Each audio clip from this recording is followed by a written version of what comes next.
ça m'édifie moi aussi. Alors, ce matin, le passage est dans Luc, chapitre 12, les versets 13 à 34, et on va prendre le temps de lire le passage avant d'aller dans un mot de prière. La parole de Dieu dit ceci.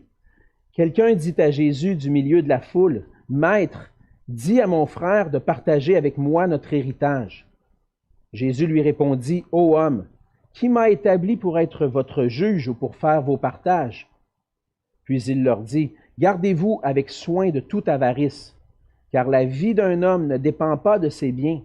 Serait-il dans l'abondance? » Et il leur dit cette parabole. Les terres d'un homme riche avaient beaucoup rapporté. Et il raisonnait en lui-même, disant, « Que ferai-je? Car je n'ai pas de place pour rentrer ma récolte. » Voici, dit-il, ce que je ferai. J'abattrai mes greniers, j'en bâtirai de plus grands, j'y amasserai toute ma récolte et tous mes biens. Et je dirai à mon âme, tu as beaucoup de biens en réserve pour plusieurs années. Repose-toi, mange, bois et réjouis-toi. Mais Dieu lui dit, insensé, cette nuit même, ton âme te sera redemandée. Et ce que tu as préparé, pour qui sera-ce? Il en est ainsi de celui qui amasse des trésors pour lui-même et qui n'est pas riche pour Dieu. Jésus dit ensuite à ses disciples, « C'est pourquoi je vous dis, ne vous inquiétez pas pour votre vie, de ce que vous mangerez, ni pour votre corps, de quoi vous serez vêtus. La vie est plus que la nourriture, et le corps plus que le vêtement. Considérez les corbeaux. Ils ne sèment, ni ne moissonnent. Ils n'ont ni cellier, ni grenier, et Dieu les nourrit. Combien ne valez-vous pas plus que les oiseaux? Qui de vous, par ses inquiétudes, peut ajouter une coudée à la durée de sa vie? Si donc vous ne pouvez pas même la moindre chose, pourquoi vous inquiétez-vous du reste? Considérez comment croissent les lys. Ils ne travaillent ni ne filent. Cependant, je vous le dis, que Salomon même, dans toute sa gloire, n'a pas été vêtu comme l'un d'eux. Si Dieu revêt ainsi l'herbe qui est aujourd'hui dans les champs et qui demain sera jetée au four, à combien plus forte raison vous vêtira-t-il, gens de peu de foi? Et vous, ne cherchez pas ce que vous mangerez et ce que vous boirez, et ne soyez pas inquiets, car toutes ces choses, ce sont les païens du monde qui les recherchent. Votre Père sait que vous en avez besoin. Cherchez plutôt le royaume de Dieu, et toutes ces choses vous seront données par-dessus. Ne crains point, petit troupeau, car votre Père a trouvé bon de vous donner le royaume. Vendez ce que vous possédez et donnez-le en aumône. Faites-vous des bourses qui ne s'usent point, un trésor inépuisable dans les cieux, où le voleur n'approche point et où la teigne ne détruit point. Car là où est votre trésor, là aussi sera votre cœur. On va se courber dans un mot de prière. Oui, Seigneur, notre Dieu, encore une fois, on s'approche de toi et on vient à toi, Seigneur, sachant que c'est toi qui es Dieu, c'est toi qui domines sur toutes choses, c'est toi qui règnes, c'est toi notre Créateur, c'est toi qui existais avant même que toute chose existe. Tu es le Dieu éternel. Tu es celui qui a créé l'univers. Tu nous as créés, Seigneur, tu nous as formés. Ta parole nous dit que chacun d'entre nous, c'est toi qui nous as formés alors qu'on était dans le ventre de notre mère. C'est toi qui nous as tissés, c'est toi qui nous as formés. C'est toi qui es notre Créateur et c'est toi, Seigneur, qui sais le mieux ce qui est bon pour nous. Et Seigneur, ce matin, c'est avec des cœurs humbles, comme des enfants qui viennent auprès de leur papa pour entendre des enseignements, Seigneur. C'est dans cette attitude-là qu'on veut venir à toi. On veut s'approcher de toi parce que on sait que tu es un Père qui nous aime, qui veut notre bien. Et à travers tes instructions, Seigneur, tu ne veux pas nous déposer des fardeaux lourds à porter sur nos épaules, mais plutôt nous faire part de ta grâce. Et Seigneur, aide-nous ce matin à saisir cette grâce qui est dans ta parole, cet amour qui est là pour nous, et que, Seigneur, tu puisses l'appliquer à nos cœurs, ouvrir notre intelligence et nous rendre obéissants à ta parole. Seigneur, sans toi, on ne peut rien faire. Alors viens faire ton œuvre en nous par ton esprit, afin qu'on puisse recevoir cette parole et porter du fruit pour ta gloire. Et c'est dans le nom de Jésus que je te prie. Amen. Amen. Lorsque un jeune homme rencontre une belle jeune fille, ça m'est arrivé un jour, rencontrer une belle jeune fille, j'ai commencé à connaître un peu plus celle qui allait devenir mon épouse. Et souvent, un jeune homme qui rencontre une belle jeune fille, il commence à la connaître, puis des fois, il peut avoir des affinités. Et les affinités font en sorte qu'il y a une bonne entente, puis peut-être des sentiments qui peuvent se développer dans le cœur du jeune homme. Et c'est arrivé, comme je disais un jour, j'ai rencontré Cynthia, une belle jeune fille. Elle a l'air d'avoir de l'allure, cette fille-là. Commence à la connaître, apprend à la connaître un peu plus, puis des sentiments qui commencent à se développer. Et là, on parle un peu, on apprend à se connaître, mais les sentiments qui se développent dans mon cœur me faisaient poser une question. Est-ce qu'elle, elle commence à avoir des sentiments, elle aussi, dans son cœur pour moi? Et puis, avec le temps, on a discuté, puis j'ai trouvé que oui, et puis le Seigneur a fait en sorte qu'on peut maintenant être ensemble. Mais la question que le jeune homme se pose, si la jeune fille a une place dans son cœur, c'est aussi une réalité qu'on peut voir dans la relation de Jésus avec son Église. La relation amoureuse entre un homme et une femme, c'est l'image de la relation que Jésus veut avoir avec l'Église. Notre relation avec le Seigneur est comparée à une relation amoureuse. Le Seigneur, c'est l'époux, et un peu comme un jeune homme, il veut que le cœur de son épouse soit tourné vers lui. Il veut avoir la place dans le cœur de son épouse. Le Seigneur a le pouvoir sur toute chose. Il a même, je pense, le pouvoir par son esprit de faire en sorte que nos cœurs se tournent vers lui. Mais il y a quand même une responsabilité sur nous, à savoir si nous, qui nous disons chrétiens, faisant partie de l'Église, de l'épouse de Jésus, est-ce que notre cœur est entièrement consacré à notre époux? Est-ce que notre amour est tourné vers lui? Lorsque le Seigneur vient dans nos vies, lorsqu'on place notre foi en Jésus-Christ, lorsqu'on lui dit « Seigneur, je reçois ton amour, puis maintenant je crois en toi, tu es mon Seigneur, je veux te suivre », c'est un peu comme on disait, on déclarait notre amour pour lui, puis on dit « Oui Seigneur, je t'aime ». Et lorsque on dit cela, le Seigneur vient, il vient régner dans nos cœurs par son esprit, mais il faut apprendre comme chrétien à rester dans cet amour-là, à grandir dans cet amour-là, à faire de Jésus-Christ le plus grand trésor de notre cœur. Il faut veiller sur notre cœur parce que notre cœur a tendance des fois à s'éloigner, puis peut-être notre amour pour Dieu a diminué. Il y a certaines choses qui peuvent venir prendre la place du Seigneur dans nos vies.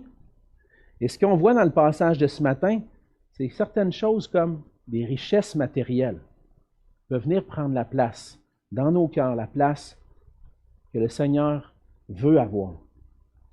Naturellement, c'est plus facile pour nous, de façon naturelle, de prendre le contrôle de notre vie, plutôt que de dire, Seigneur, c'est toi qui règnes sur mon cœur, c'est toi qui diriges, je te laisse tout le contrôle.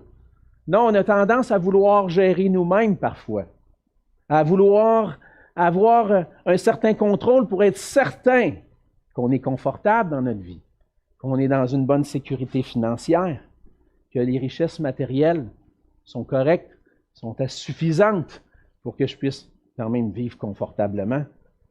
Et lorsque nos cœurs se tournent davantage vers des richesses de ce monde ou des choses de ce monde, qui s'éloignent tranquillement du Seigneur, fait en sorte que le Seigneur épue le trésor de notre cœur. Dans son évangile, Luc nous raconte depuis plusieurs semaines, on voit l'évangile de Luc, semaine après semaine, on traverse les enseignements de Jésus.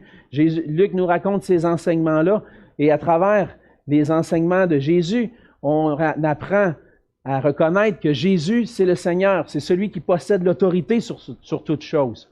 Il est le Fils de l'homme, le Messie qui est venu pour annoncer le royaume de Dieu et faire en sorte que le royaume de Dieu s'approche de nous, parce que Jésus est venu accomplir ce qui était nécessaire pour nous, pour qu'on puisse faire partie du royaume de Dieu. Et dans son enseignement, Jésus met en garde contre plusieurs choses. Et ce matin, on voit dans le passage, il nous met en garde contre le piège de l'amour de l'argent est en fait un autre piège aussi, les inquiétudes concernant nos besoins matériels. Et au travers de cette mise en garde que Jésus va donner à ses disciples et à ceux qui l'écoutent, on va voir ensemble que Jésus est le roi, ce Messie qui nous appelle à faire du règne de Dieu notre plus grand trésor. Notre Dieu, son règne, sa royauté et notre Seigneur Jésus est ce qu'il y a de plus précieux. Et Dieu nous appelle à faire de son royaume, d'un amour pour lui, notre trésor. Et on va voir ensemble, premièrement, que pour que le Seigneur devienne notre trésor, on a besoin de fuir l'amour de l'argent et chercher à être riche pour Dieu. C'est ce qu'on voit dans les versets 13 à 21. On doit fuir l'amour de l'argent. Et c'est ce qu'on voit à travers cet homme qui est au milieu de la foule. Jésus est probablement, on le voit là, qui est en train d'enseigner à une foule. Et un homme du milieu de la foule se lève et dit, « Maître, dis à mon frère de partager avec moi notre héritage. » Et pourquoi cet homme-là se tourne vers Jésus? Bien, premièrement, Jésus est un maître, est un rabbin, rabbi, dans le contexte des Juifs. Et souvent, les rabbins étaient des docteurs de la loi, principalement des docteurs de la loi, qui avaient par moment le travail de juger de certaines causes en regard à la loi que Dieu avait donnée dans l'Ancien Testament. Et là, cet homme-là vient et dit à Jésus, « Dis à mon frère de me donner mon héritage. » En fait, on voit à travers la manière dont il pose la question, il ne demande pas à Jésus d'être juge, il demande à Jésus qu'il puisse avoir la part à lui. Il ne dit pas à Jésus, « Jésus, c'est comme quelque chose, je pense, qui n'est pas juste, j'aimerais ça que ça puisse être juste entre mon frère et moi. Peux-tu t'assurer que ça soit juste entre nous? » Non, c'est « Dis à mon frère, donne-moi mon cash. Moi, j'ai mon héritage, je veux l'avoir. » Il demande à Jésus, « Donne-moi mon argent. » Et à travers une parabole, Jésus va vouloir mettre en garde les gens autour de lui, dans la foule, de faire attention à l'amour de l'argent. Jésus va répondre à cet homme-là et dit, « Qui m'a établi à être juge entre vous? » Il n'y a personne qui a nommé Jésus le juge. Il n'y a personne qui a reconnu Jésus comme un rabbin pouvant décider des affaires, des causes.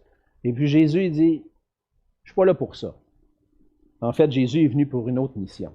Il n'est pas venu pour être le juge des affaires humaines, il est venu pour apporter l'Évangile, le royaume de Dieu, et c'est ça qu'il est venu faire. Mais à travers cette attitude, l'attitude de cet homme-là, Jésus va mettre en garde. Mettre en garde contre notre attitude envers l'amour de l'argent, l'avarice, parce que en réalité, il y a quelque chose de plus précieux que l'argent. Mais Jésus va donner une parabole. Et on voit cette parabole-là au verset 16 jusqu'à 20. Dans cette parabole-là, Jésus raconte l'histoire d'un homme qui, déjà, il dit qu'il était riche. Les terres d'un homme riche avaient beaucoup rapporté. Donc, déjà, avant que les terres rapportent, il était déjà riche. Mais là, il y a une bonne saison, il y a un bon été, ça a produit, mon ami.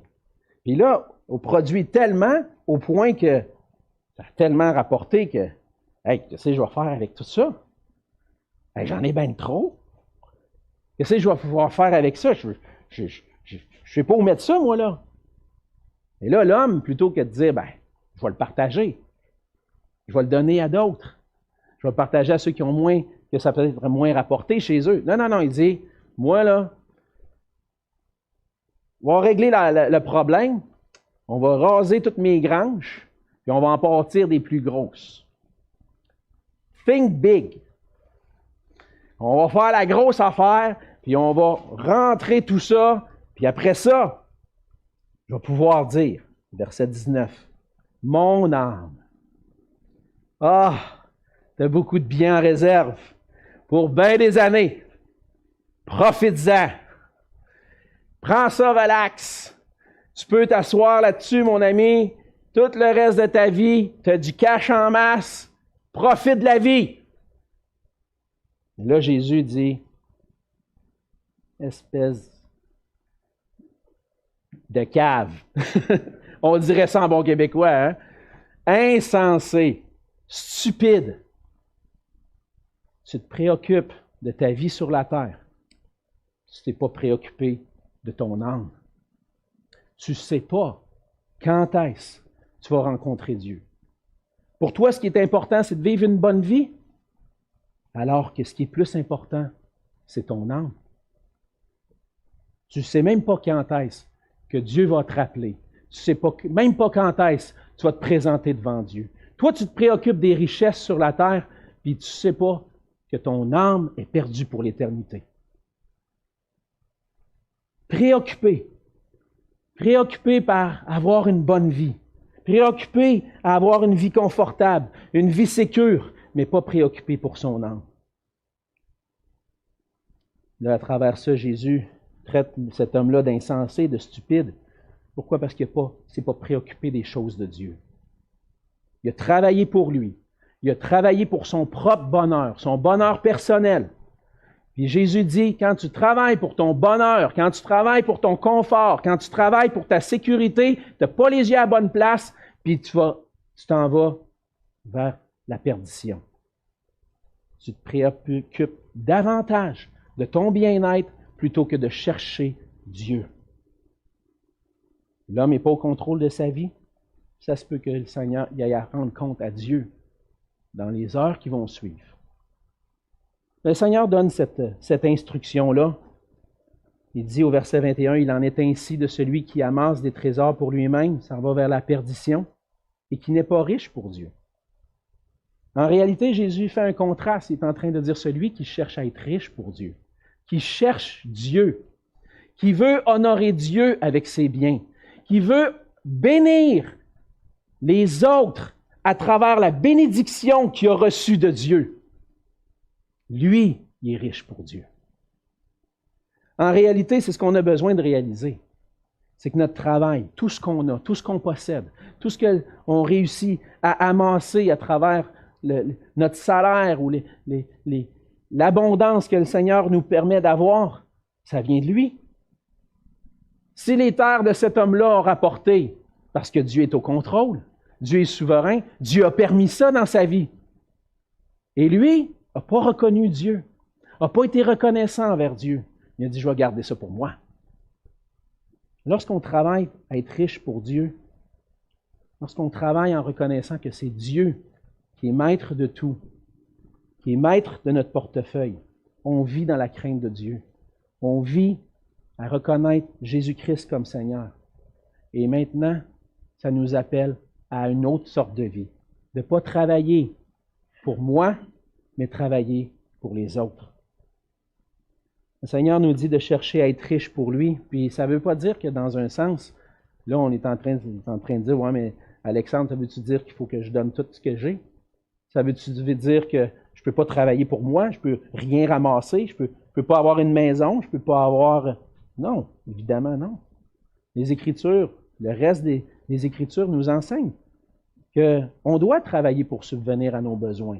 Paul, dans 1 Thessaloniciens au chapitre 4, les versets 10 à 12, il va dire « Mais nous vous exhortons à mettre votre honneur, à vivre tranquille, à vous occuper de vos propres affaires et à travailler de vos mains, comme nous vous l'avons recommandé, en sorte que vous vous conduisiez honnêtement envers ceux du dehors et que vous n'ayez besoin de personne. » Dans le fond, ce que le Seigneur dit, travaillez, subvenez à vos besoins. Mais le problème, c'est que lorsque je travaille, pour qui est-ce que je travaille? C'est ça la question, en fait. Pour qui est-ce que je suis en train de travailler? Je suis en train de subvenir à mes besoins essentiels. Puis le reste, il appartient à Dieu. Ou tout appartient à Dieu, puis j'en garde une partie pour mes besoins essentiels, puis je veux honorer Dieu avec mes biens, ou je veux en profiter, me la couler douce. Aujourd'hui, il y a de plus en plus de soutien dans nos gouvernements, puis on peut, avec le gouvernement, il y a de l'assurance-emploi, il peut y avoir toutes sortes de moyens qu'on peut aider les gens, même la société, aide déjà beaucoup les gens, puis on pourrait se dire, ben, moi, il n'y a personne autour de moi qui en a besoin, fait que, ça me dérange quoi que je le garde pour moi? Mais ça, c'est avoir les yeux, de ne pas voir, je vais dire comme ça, de ne pas voir plus loin que le bout de son nez. Parce qu'un des plus grands besoins qu'il y a dans notre monde aujourd'hui, c'est le besoin d'avoir l'Évangile. Le monde entier est en train de périr. Il y a des gens dans le monde aujourd'hui qui n'ont jamais entendu parler de Jésus-Christ. Il y a des gens aujourd'hui qui n'ont même pas ce livre-là dans leur propre langue. Être riche pour Dieu, c'est chercher le royaume de Dieu. C'est chercher à ce que le royaume de Dieu se répande par la prédication de l'Évangile puis par la proclamation de sa parole pour que des gens viennent à lui. Il y a peut-être personne autour de toi qui a besoin, mais il y a des gens qui ont besoin d'entendre parler de Jésus-Christ.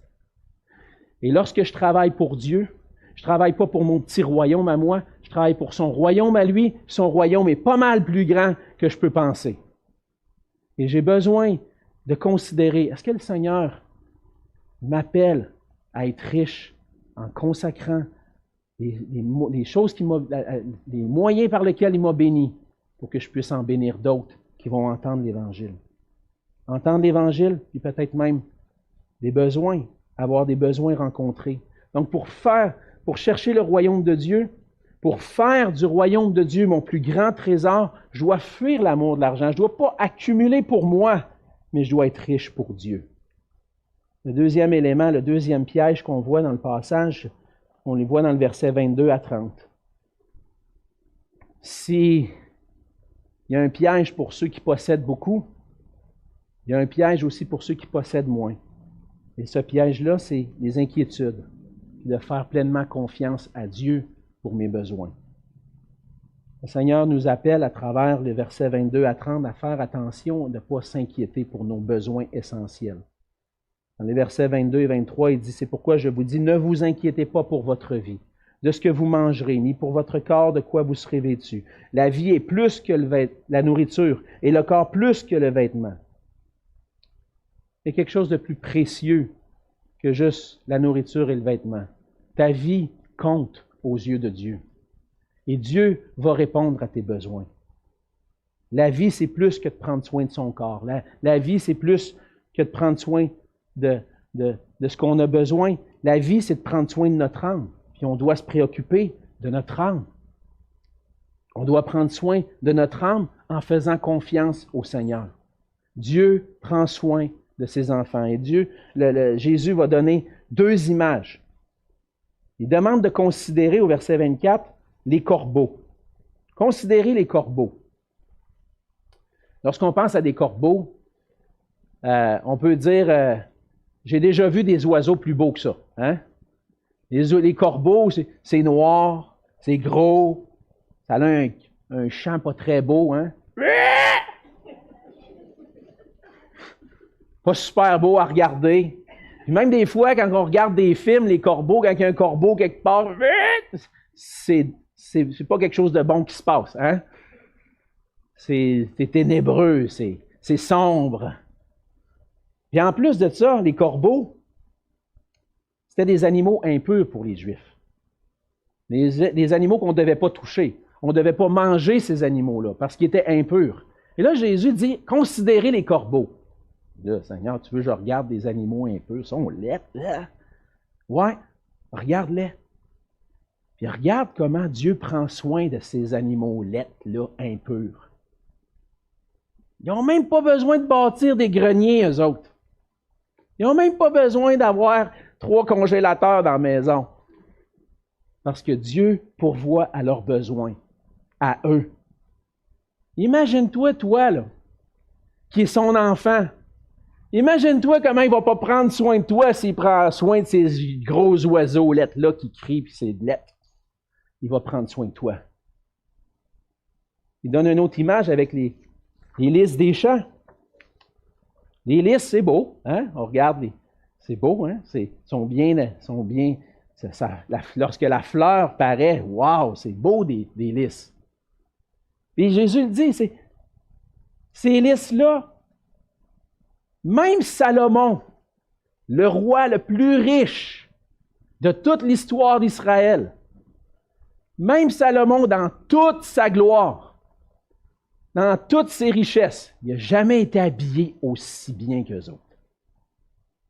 Est-ce que le Seigneur ne va pas prendre soin de toi? Est-ce que le Seigneur ne va pas te donner les vêtements? Quand que l'herbe, des lys qui vont sécher à la fin de l'été, on va couper ça et on va brûler ça. Ça ne sert à rien. Eux autres, ils ont été bien habillés. Eux autres, ils ont eu une gloire extraordinaire qui venait de Dieu. Ils n'ont rien demandé, ils n'ont rien fait. Dieu leur a donné. Toi, tu es son enfant. Tu peux lui faire confiance, il va prendre soin de toi. Le Seigneur nous demande de considérer la nature comme ça, puis pour qu'on puisse voir que s'il prend soin de ces petites choses-là, il va prendre soin de nous. On a besoin de faire confiance à notre Père céleste pour tous nos besoins. Et lorsque les inquiétudes viennent, le Seigneur est en train d'un peu de mettre en lumière notre cœur et un manque de foi. C'est ce qu'il va dire à la fin du verset 28. « À combien plus forte raison vous vêtira-t-il, gens de peu de foi? » Il dit, cherchez pas ce que vous allez manger. Cherchez pas ce que vous allez boire. Soyez pas inquiets. Ouais, mais Seigneur, j'ai perdu mon emploi. Je ne sais pas si je vais avoir une paye la semaine prochaine. Ça m'est arrivé une fois dans mon travail, je commençais. J'étais en informatique au début des années 2000, la fin des années 90, tout le monde disait « Hey, va-t'en dans ce domaine-là, tu vas voir, il y a de l'ouvrage en masse, puis tu vas voir, ça paye, puis let's go, va là-dedans. » OK, c'est bon, oui. J'aimais ça aussi, puis je disais « OK, c'est bon, hey, bien, je vais aller dans ce domaine-là, ça va rapporter. » Puis là, il y a eu le 11 septembre. Puis là, ça a comme l'informatique a comme pris une débarque. Puis là, je finissais l'école.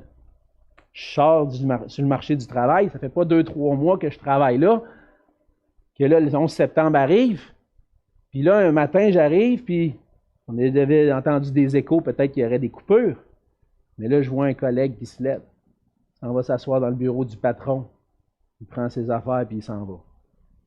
Après ça, un deuxième. Qu'est-ce que vous pensez que je pensais? Hey, c'est moi le next, là. Moi, je viens juste de rentrer, là. C'est sûr que je passe, là. C'est sûr que moi, là, c'était nerveux. Par la grâce de Dieu, j'ai gardé mon emploi. J'ai compris que le Seigneur m'avait gardé.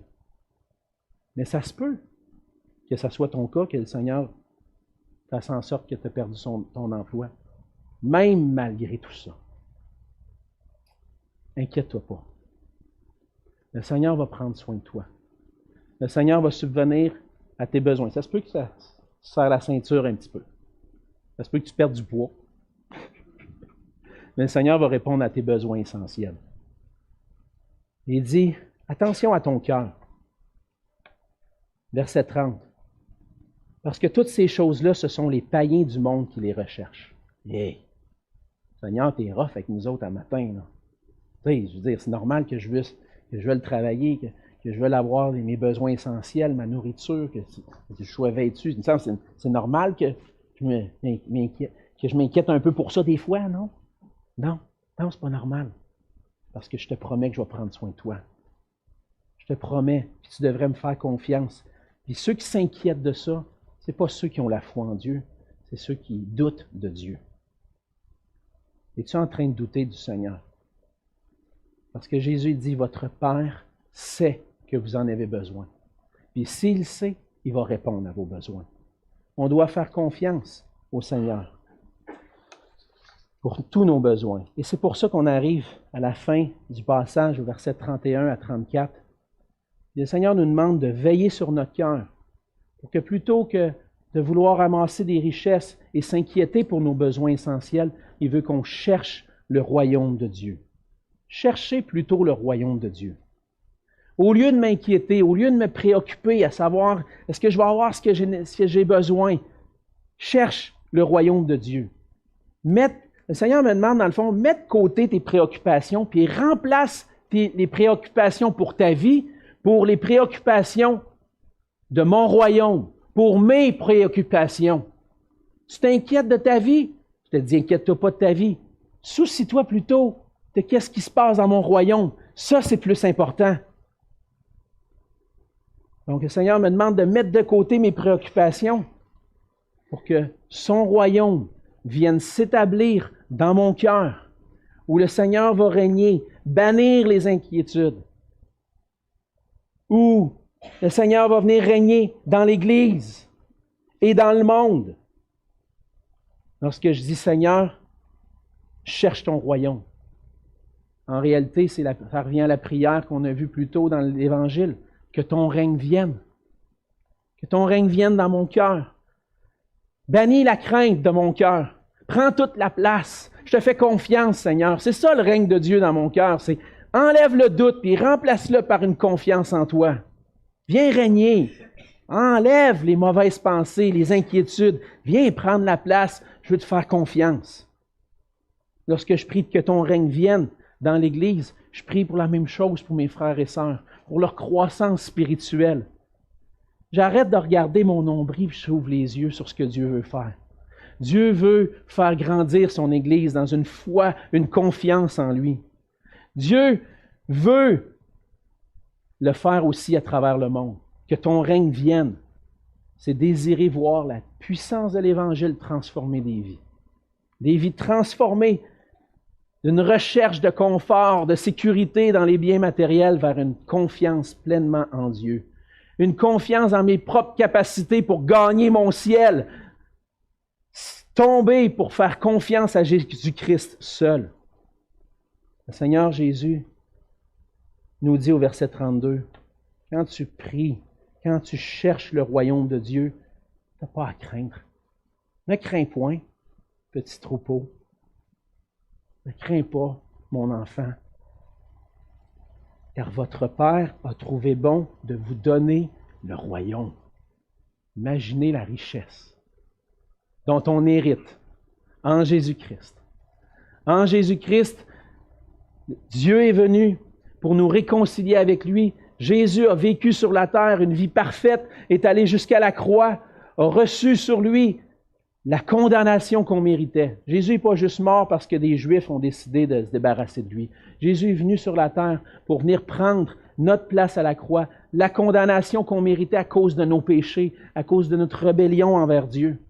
Jésus est mort pour nos péchés. Il a versé son sang pour qu'on puisse être réconciliés avec Dieu, pour qu'on puisse être des héritiers du royaume de Dieu. Fait qu'arrête de regarder ton petit nombril. Ça ne durera pas longtemps. C'est des richesses qui vont pourrir, ça. Regarde à ce que Dieu veut te donner. Lui-même. L'éternité dans sa présence. À contempler sa gloire. À contempler le trésor le plus précieux qui n'existe pas dans l'univers. Dieu et son Fils Jésus-Christ. C'est ce que Dieu veut nous donner. Et c'est ce que Dieu nous donne. Ça te donne quoi de t'inquiéter? Tu as déjà tout ce que tu as besoin. Tu as même plus que ce que tu as besoin. Tu as une éternité assurée. Tu as ce que ton âme a besoin, pas juste ce que ton corps a besoin. Alors Jésus va dire, verset 33, « Vendez ce que vous possédez, donnez-le en aumône. Faites-vous des bourses qui ne s'usent point, un trésor inépuisable dans les cieux où le voleur ne s'approche point et où la teigne ne détruit point. » Là, je dis ça. Là, c'est ça, il va nous parler d'argent encore. Il va nous parler de donner de l'argent à l'Église. Non, c'est pas ça que je vais vous dire. Quand je dis, quand le Seigneur demande, vendez ce que vous possédez, qu'est-ce que je dois faire? Ça veut-tu dire qu'il faut que je vende ma maison? Ça veut-tu dire que je vende mon auto? C'est quoi ça veut dire? Pourquoi le Seigneur il dit, vends ce que tu possèdes? Est-ce qu'on doit vendre tout ce qu'on possède? Évidemment, non. On en a parlé tout à l'heure. Hein? On a besoin de vivre, on a des besoins essentiels. Mais ce que le Seigneur est en train de dire, c'est travaille pas pour toi-même. Il travaille pour les autres. Puis le superflu, ce que tu as de plus, essaye pas de le stocker dans des granges. Fais-en part aux autres autour de toi. Donne-le en aumône. Dans l'Ancienne Alliance et même dans le Nouveau Testament, il y avait 3 types d'offrandes qu'on pouvait donner. Il y avait la dîme qu'on donnait pour soutenir les Lévites dans leur travail, des sacrificateurs dans leur travail dans le temple. Il y avait des offrandes qu'on apportait à Dieu. Puis il y avait des aumônes qu'on donnait aux gens qui étaient dans le besoin. Et le Seigneur ne nous appelle pas à tout vendre, mais le Seigneur nous appelle à travailler pas juste pour nous, mais pour les autres. Le Seigneur Jésus, quand il est venu sur la terre, il est venu pour me donner la vie éternelle. Il a quitté sa gloire, il a quitté son ciel, il s'est humilié, puis il est venu pour se donner lui entièrement. Il n'a pas regardé à garder la gloire, puis tout ce qu'il y avait au ciel avec le Père. Il a regardé à nous, il a eu compassion de nous, puis il était prêt à tout abandonner pour nous donner la vie éternelle. Maintenant qu'on a tout reçu en lui, qu'on est des héritiers du royaume, est-ce qu'on ne devrait pas agir comme lui, nous oublier, puis donner aux autres, à ceux qui ont besoin? Un verset dans Éphésiens 4 au verset 28. Je lisais ça récemment, puis ça m'a interpellé. Il dit que celui qui dérobait ne dérobe plus, mais plutôt qu'il travaille, en faisant de ses mains ce qui est bien, pour avoir de quoi donner à celui qui est dans le besoin. Ce qui est intéressant, c'est que la transformation que l'Évangile produit dans notre cœur, c'est que si avant j'étais un voleur, si avant j'étais un bandit, que je trichais sur mes impôts, puis j'en mettais plus dans mes poches. Seigneur, l'apôtre Paul, il dit, arrête de faire ça, c'est plus ta vie maintenant.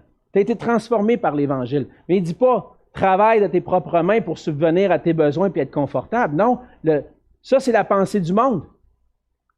Il dit, travaille pour avoir de quoi à donner à celui qui est dans le besoin. Une façon de penser qui est différente. Je ne travaille plus pour moi, je travaille pour les autres. À l'image de ce que le Seigneur Jésus a fait pour moi. Est-ce que je suis prêt à me soumettre à Christ et à voir mes priorités changer? Est-ce que je me concentre sur mes besoins essentiels ou je me concentre sur les besoins autour de moi? Et ça, c'est le changement que le Seigneur veut produire dans nos cœurs. Lorsqu'on vient au Seigneur, il y a une conversion qui se passe. Nos cœurs changent. Comme je le disais tout à l'heure, nos cœurs s'ouvrent à l'amour de Jésus, puis Jésus vient régner.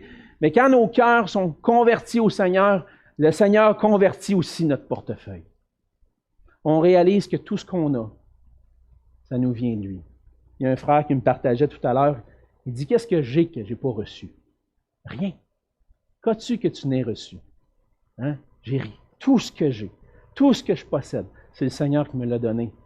Et le Seigneur me le confie, pas pour que je règne dessus, mais pour que je sois un bon gestionnaire, puis que je le laisserai gérer moi-même, lui-même, mes finances. Peut-être que j'ai reçu un bonus, un petit 2000 à job. Ah, c'est le moment de partir en vacances. Sans consulter le Seigneur. J'ai reçu un bonus. Seigneur, tu m'as donné plus que ce que j'avais besoin. Qu'est-ce que tu veux que je fasse avec ça? Y a-t-il des besoins autour de moi que je peux faire, que je peux aider? Je ne dis pas que ça arrivera jamais, qu'on ne va pas en profiter un petit peu. C'est pas ça que je dis. Est-ce qu'on consulte le Seigneur dans la gestion de notre portefeuille? Est-ce que notre portefeuille est converti au Seigneur? Est-ce qu'il est soumis à sa parole? Lorsqu'on fait confiance au Seigneur, lorsqu'on cherche premièrement son royaume, le Seigneur vient transformer nos cœurs. Puis on voit son royaume, sa mission, comme le trésor de notre cœur. Le Seigneur Jésus nous appelle à faire de mon Dieu, de son règne, mon trésor. Être un disciple, ça demande que toute ma vie lui appartienne, même mes finances. On a besoin de sagesse. Des fois, on a besoin pour nous-mêmes, des fois, on a besoin pour d'autres. On a pour bénir d'autres. Le Seigneur veut, il nous a bénis en se donnant lui-même, veut qu'on bénisse les autres en se donnant nous aussi. Alors, le Seigneur a traité cet homme-là d'insensé. C'est pas ça qu'on veut être. On veut être sage, pas insensé. Et pour ça, on a besoin de faire confiance au Seigneur pour tous nos besoins. Et chercher à s'amasser des trésors dans le ciel. Chercher à être généreux pour Dieu et pour mon prochain. On va prier ensemble. Seigneur notre Dieu, Seigneur Jésus, on voit dans ta parole que quand tu deviens le Seigneur dans nos vies, tu viens prendre toute la place. Tu nous dis, tasse-toi de là, je vais contrôler.